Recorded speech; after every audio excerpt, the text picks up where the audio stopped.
Ebyongo biziza kumbali police ye kamulere mukunonenkereza ku ngeri omukazi gye yasaze ku musaada w'ebitundu bye by'ekyama ng'amalanga kwira kikerezi kunakola sekukulu. Omukyalo ono nina abiri myaka 30 niyasaze kuiba gwe takakubire yese eri ow'emyaka 4 ebitundu bye by'ekyama nga bino byabayiregale mu mission sero munamwenda town council mu district ye kamuli. Omusaada ali mu irwaliro lye kamuli okufuna obwidanda byato omukazi ali mu nkobera bali ekebale ku police ye kamuli. Abataka bo munamwenda town council bagereza genia mu kuno Fedizala Rogers bavumirira ebikole by'abakazi abena kudina abali kwechulana kubayiba babye bitundu eby'ekyama.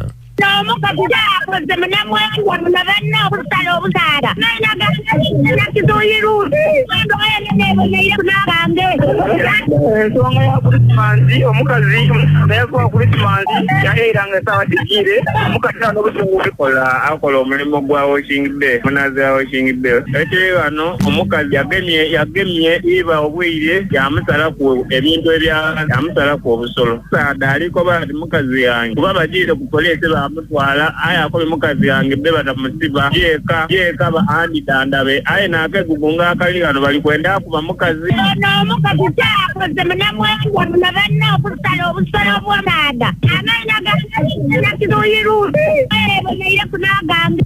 Wetutukirire kwa mwogezi wa polisi kikaze cha Busoga North ekitwala district ye Kamuliro wukanga kwotere kaliro ne yebuyende okuba kunicyatangaza ku nsonga eno atukobere ntwese betumukubirire mu akasuma bali ali muri kiko ayi polisi eriko logwayo ayi idokirandi kuno tuno mundi okusoka bino okubaawo eranga ni mwezi ogw'omusanvu ogw'omwaka gwene guno galiwo nakyala gwebeta Susan na Muganza eyake chula kuiba ebitundu eby'ekyamu bitundu eby'ebuwanu megale Kamuli.